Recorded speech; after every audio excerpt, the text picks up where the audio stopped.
안녕하세요. 오늘도 서연살롱을 찾아주셔서 감사합니다. 결혼 5년차 새댁이에요. 결혼은 남자와 여자의 결합이 아닌 집안과 집안과의 결합이라고 하잖아요. 솔직히 식장에 들어갈 때까지만 해도 이 말이 피부에 와닿지 않았어요. 제 시부모님께서는 까탈스럽지 않은 분들인데다 시댁이 멀어서 명절이 아니고는 자주 뵐 일도 없었거든요. 그래서 그런 걱정 없이 결혼 생활을 할 수 있을 거라 생각했는데 글쎄 의외의 복병이 나타났지 뭐예요. 제가 시댁 식구들 중에서 가장 믿고 따랐던 분이라 배신감이 더했어요. 남편과 저는 동대문 쇼핑몰에서 만나 오랜 시간 동업자로 지내오다가 동료에서 부부가 된 케이스예요. 처음 만났던 당시 저는 여성복 코너 매장 직원이었어요.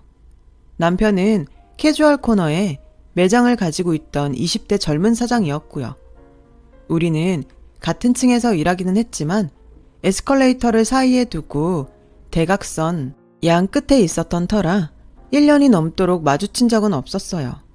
더군다나 매장에 나오는 시간대가 달라서 더더욱 그랬죠. 저는 오전 10시부터 오후 6시까지 근무였고 남편은 저녁 7시쯤 가게에 나왔거든요. 하지만 만나게 될 사람은 어떻게든 만나게 되어 있다고 생각지도 못한 사건으로 만나게 됐지 뭐예요. 아침잠이 많았던 제겐 아침마다 출근 카드를 찍는 것처럼 고역이 없었어요. 매장 직원들은 각 층 에스컬레이터 앞에 설치된 카드 체크기에 출근 카드를 찍어야 하는데 10시가 넘으면 바로 체크기를 치워버리기 때문에 무슨 수를 써서라도 10시까지는 해당 층에 도착해 있어야 했죠. 출근 카드를 못 찍으면 벌금을 내고 3번까지는 경고, 이후는 페널티로 영업 정지를 당하게 되거든요. 그때 저는 이미 3번을 지각한 터라 벼랑 끝에 몰린 상황이었죠. 그래서 늦지 않으려고 평소보다 일찍 출근을 하곤 했어요. 그런데 하필 그날은 하늘이 작정하고 출근길을 방해하려고 한 것처럼 이상하게 버스도 안 오고 지하철도 연착이 되지 뭐예요. 동대문까지 가려면 아직 5 정류장도 더 남았는데 벌써 10시가 돼버렸죠. 순간 머릿속에선 영업정지라는 단어만 뱅뱅 돌더군요. 사장님한테 뭐라고 말해야 하나 정말 막막하기만 했어요. 매장에 도착해보니 이미 다른 매장 직원들은 청소를 마치고 오픈 준비를 하고 있더라고요. 이미 엎어진 물, 그래도 그날 장사까지 망칠 수 없어서 저도 서둘러 청소를 하고 금고에 든 잔고와 장부에 적힌 잔고 금액을 맞춰보고 있었어요. 그때였죠. 평소 친하게 지내는 경비 삼촌이 쓱 다가와 그러더라고요. 백삼호 사장이랑 무슨 사이야? 뜬금없는 소리에 전 인상을 팍 썼어요. 무슨 사이긴요. 얼굴도 모르는데. 그나저나 저 곧 잘릴 거예요. 오늘 지각해서 영업정지 먹을 거니까. 그랬더니 경비 삼촌이 의아한 표정으로 그러더라고요. 무슨 소리야? 지각 아니야. 오늘 33호 출근 카드는 103호 사장이 대신 찍었는걸. 그나저나 둘이 사귀는 거야? 그 순간 솔직히 저는 누가 카드를 찍었는지는 중요하지 않았어요. 지각 처리가 안 된 게 중요했으니까요. 정말요? 그럼 우리 가게 영업정지 안 당하는 거예요? 아, 정말 다행이다. 근데 누가 제 카드를 찍었다고요? 그제야 카드를 찍어준 은인 생각이 나더라고요. 경비 삼촌은 제가 묻지도 않은 103호 사장의 신상 정보를 상세하게 읊어주었어요. 20대 초반에 군대는 일찌감치 다녀왔고 미혼에 현재 사귀는 사람은 없으며 외동아들이라는 것까지 모두요. 투머치에 가까운 정보를 들은 저는 머릿속에 물음표만 가득했죠. 왜 내 카드를 대신 찍어줬을까? 경비 삼촌은 당연한 거 아니냐며 103호 사장이 저를 좋아하는 게 분명하다고 바람을 잡았어요. 저는 또 그 말에 홀딱 넘어갔죠 뭐. 경비 삼촌은 떡본 김에 제사 지내라고 일단 만나서 얘기를 들어보라더군요. 남자가 이만큼 성의를 보였으면 여자도 나서줘야지. 젊은 사람이 그 정도 용기도 없어. 내가 중간에서 다리 놔줄 테니까 날짜랑 시간, 장소만 말해. 그렇게 저는 번갯불에 콩 구워 먹는 심정으로 103호 사장과 만나기로 했어요. 약속 장소는 쇼핑몰 근처 카페로 정했는데 하필 그날따라 아는 사람들이 카페에 많이 앉아있지 뭐예요. 입 가벼운 정장가게 언니부터 구제가게 사장님까지 아는 척을 해왔어요. 이러다가 쇼핑몰에 소문 제대로 나겠다 걱정하던 그때 103호 사장이 카페 안으로 들어왔어요. 출근카드 사건이 있고 나서 일부러 늦게까지 가게에 남아 103호 사장 얼굴을 확인한 터라 금방 알 수 있었죠. 근데 103호 사장은 저를 못 알아봤는지 입구에서 두리번거리고 있지 뭐예요. 그래서 손을 들어 손짓을 했죠. 그랬더니 그제야 자리로 오더라고요. 무슨 일이시죠?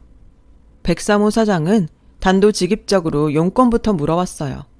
저는 출근카드 일을 얘기하곤 고맙다는 인사를 하고 싶어 불렀다고 말했죠. 아, 그게 그쪽 출근카드였어요? 아침 출근은 처음이라서 카드를 잘못 집었던 모양이에요. 사무실에서 지각비를 받으러 왔길래 한참을 싸웠다니까요. 그 일이라면 고마워할 거 없어요. 103호 사장 얘기를 듣는 내내 얼굴이 다 화끈거리더라고요. 괜히 경비 삼촌 때문에 혼자 설레발을 친 셈이니까요. 그렇게 첫 만남은 어이없게 끝났는데 그날의 인연으로 마주칠 때마다 인사를 나누게 되었고 덕분에 옷도 도매가로 사입을 수 있었어요. 그러다 본격적으로 친해진 건 제가 가게를 그만두고 난 이후였죠. 처음부터 제 가게를 차릴 욕심에 일을 배우러 들어간 거라 오래 일할 생각은 없었거든요. 마침 새로 오픈하는 쇼핑몰에 마땅한 자리가 나서 바로 계약을 했어요. 그런데 제 가게 맞은편에 103호 사장이 들어와 있지 뭐예요. 낯선 쇼핑몰에서 아는 얼굴을 만나니 얼마나 반갑던지. 그건 103호 사장도 마찬가지였죠. 그날 이후 우리는 화장실 가거나 잠깐 매장을 비울 때 서로 부탁도 하고 밥도 같이 시켜 먹곤 했어요. 사입을 하러 갈 때도 같이 다녔고요. 같이 있는 시간이 길어지다 보니 자연히 가까워졌고 마침 둘 다 온라인 판매에 관심이 있던 터라 동업까지 하게 되었죠. 20대 초반에 만난 우리는 10년 넘게 동료로 지냈어요. 중간중간 각자 연애를 할 때도 서로 연애 상담도 해주고 실연을 당하면 위로도 해주면서요. 그런데 남녀가 같이 붙어 다니다 보니 어느 순간 이성으로 보이더라고요. 서로의 연애사를 모두 아는 처지라 우리가 정말 연인으로 지낼 수 있을까? 걱정도 됐지만 오히려 감출 게 없으니 더 편하고 솔직하게 대할 수 있어서 낫더라고요. 처음엔 오프라인 매장을 유지하면서 온라인 판매를 해왔는데 온오프라인의 매출 차이가 많이 나더라고요. 그래서 과감하게 오프라인 매장을 접고 온라인 판매에 전념했죠. 다행히 주문량이 많아서 두 매장을 운영할 때보다 수입이 더 좋았어요. 직접 만리동 공장에서 자체 제작까지 한 덕에 수익률도 꽤 짭짤했죠. 싸구려 중국산과는 원단이며 바느질까지 차이가 나다 보니 가격이 상대적으로 비싸도 후기가 좋고 잘 팔렸어요. 덕분에 주문량이 많아서 포장 알바를 더 써야 할 판이었죠. 포장은 꼭 젊은 사람을 쓸 필요는 없지 않을까? 그래서 말인데 우리 고모가 소일거리를 찾으시더라고. 자기만 괜찮다면 고모한테 맡기는 게 어떨까 하는데. 솔직히 불편했어요. 하지만 싫다는 말은 할 수 없었죠. 이 사람한테 고모가 어떤 존재인지 잘 알고 있었으니까요.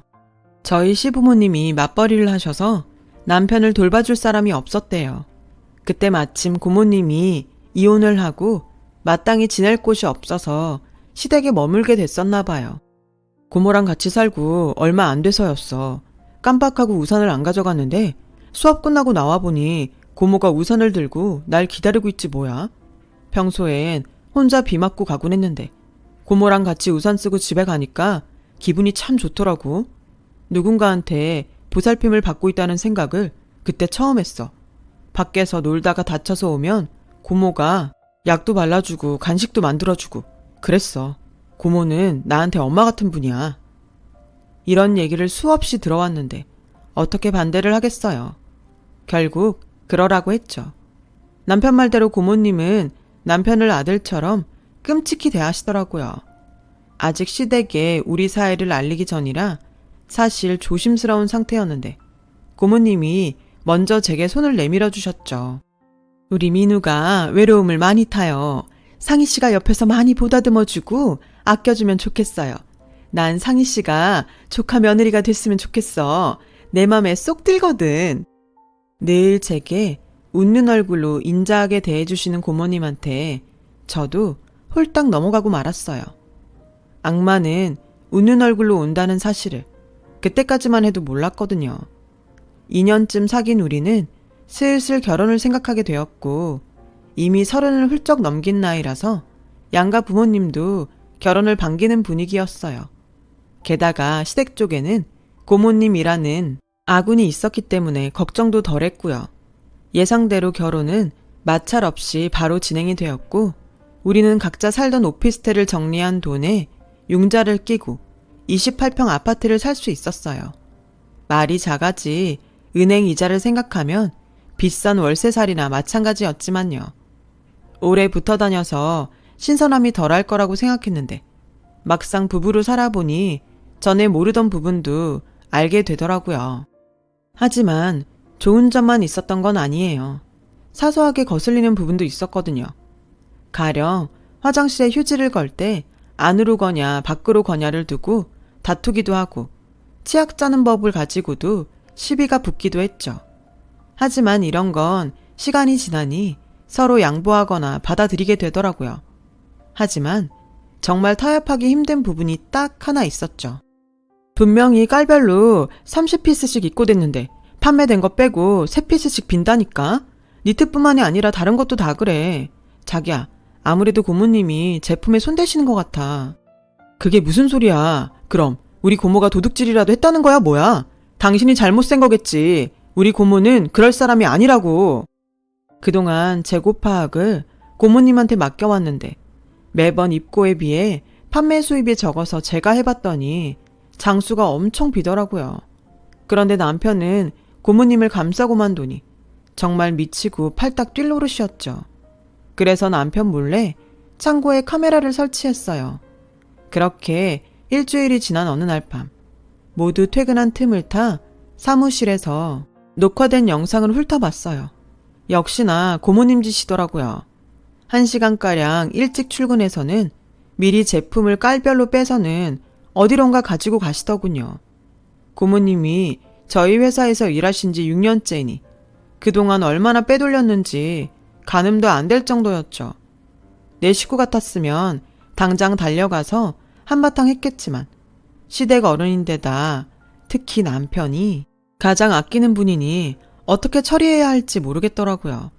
그렇다고 고양이한테 계속 생선을 맡길 수도 없고 말이에요. 그래서 생각 끝에 고모님을 찾아갔어요.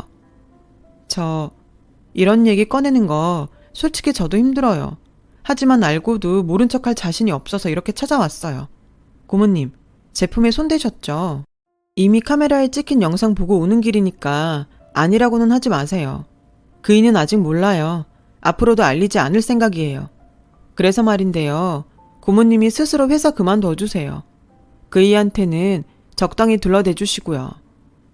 동영상을 확인했다는 말에 고모님은 얼굴이 빨갛게 달아올라선 아무 말도 못하시더라고요.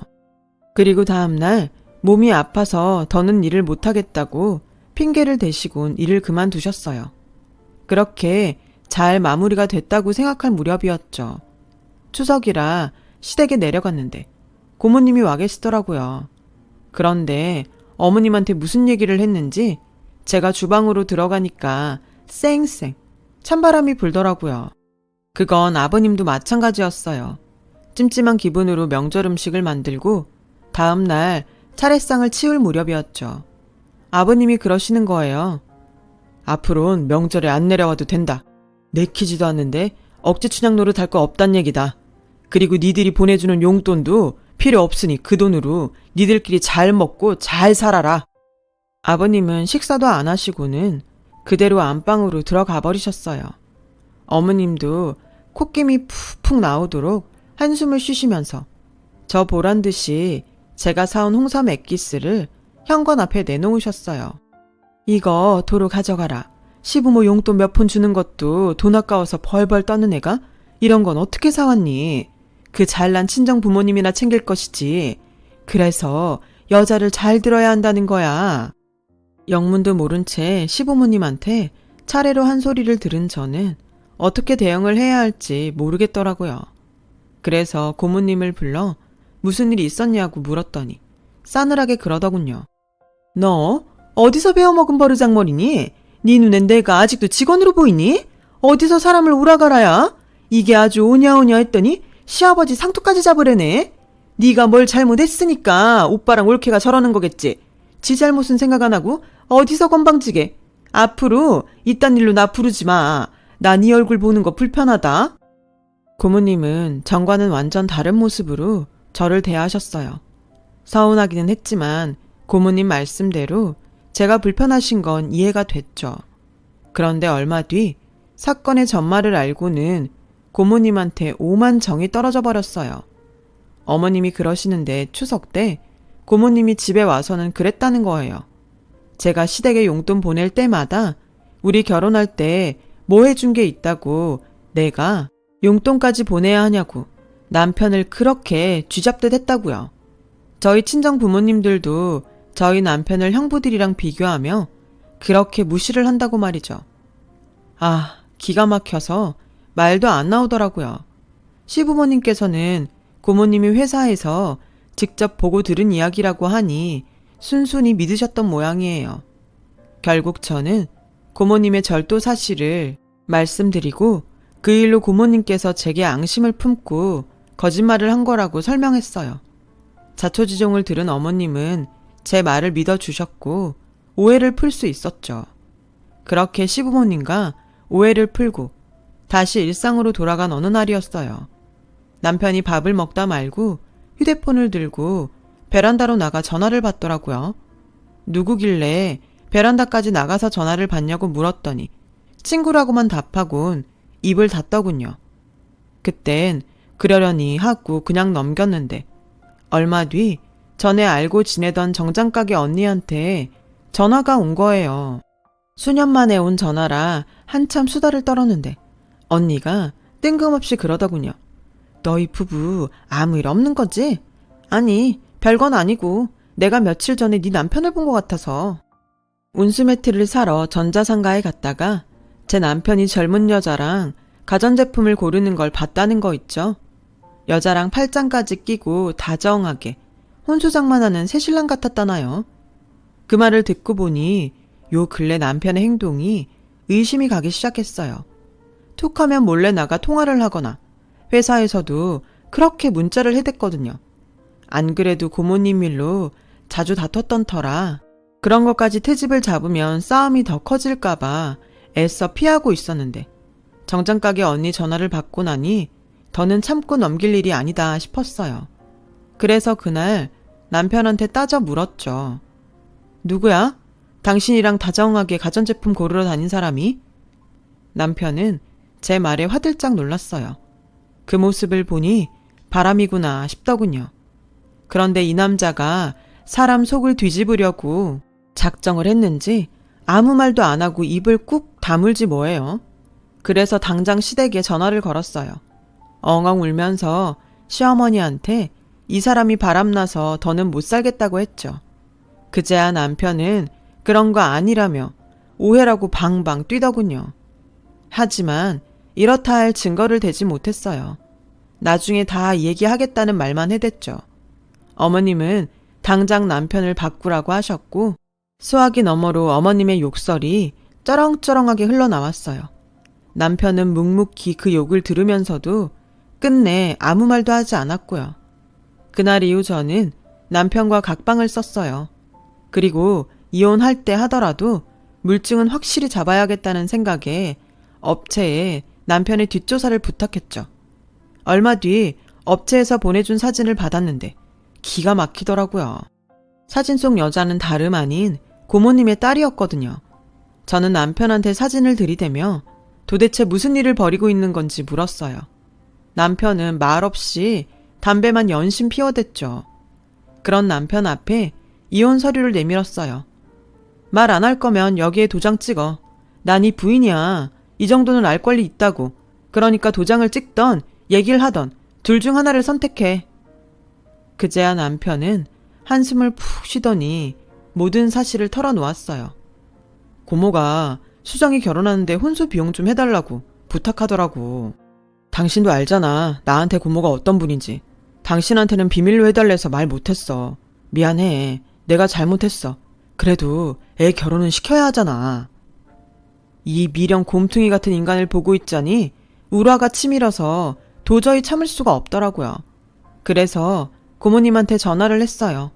제 선에서 해결을 하려고요. 그런데 나 네 남편 업어 키운 사람이다. 그런데 그 정도 부탁도 못하니? 말로만 키워줘서 고맙다 그러지 말고 성의를 보이라고 그랬다 뭐. 내가 잘못한 거 있니? 이젠 아주 뻔뻔하게 나오더라고요. 성의라면 구체적으로 어떻게 성의를 보이라는 말씀이세요? 글쎄, 그랬더니 뭐라는 줄 아세요? 이번에 시집가는 자기 딸 혼수를 저희 보고 하라지 뭐예요. 아니, 그게 한두 푼 드는 것도 아니고 어떻게 그런 부탁을 하실 수가 있어요. 뭐, 부탁? 그게 어떻게 부탁이니? 당연한 요구지. 내가 우리 민우를 어떻게 키웠는데 생떼 같은 내 새끼 떼어놓고 피눈물 흘리며 민우를 키웠다. 그런데 그 정도 요구도 못하니? 민우 때문에 엄마 정 못 받고 자란 수정이한테 오빠가 돼선 그 정도도 못해주냐고. 옛말에 애 키워준 공은 없다더니 그 말이 딱이구나. 아휴, 내 팔자야. 저한테 이렇게 당당하게 요구하는 걸 보니 남편한테는 어땠을지 짐작이 가고도 남더라고요. 그래도 이건 아니잖아요. 그래서 시어머님께 이 사실을 알렸어요. 그랬더니 얼마 뒤에 아버님이 서울로 올라오셨더라고요. 아버님이 서울에 오셨다는 소식을 들은 고모님은 바로 저희 집으로 달려오셨죠. 자기 없을 때 제가 무슨 말을 할까봐 이리저리 눈치를 살피더군요. 그러다 딸 결혼식 날짜를 잡았다며 시아버님께 청첩장을 내밀었어요. 그때였죠. 아버님이 안주머니에서 낡은 편지 봉투를 하나 꺼내셨어요. 그리곤 그 안에 든 편지를 고모님 앞에 내미셨어요. 어깨너머로 슬쩍 보니 각서더군요. 너 이거 기억나냐?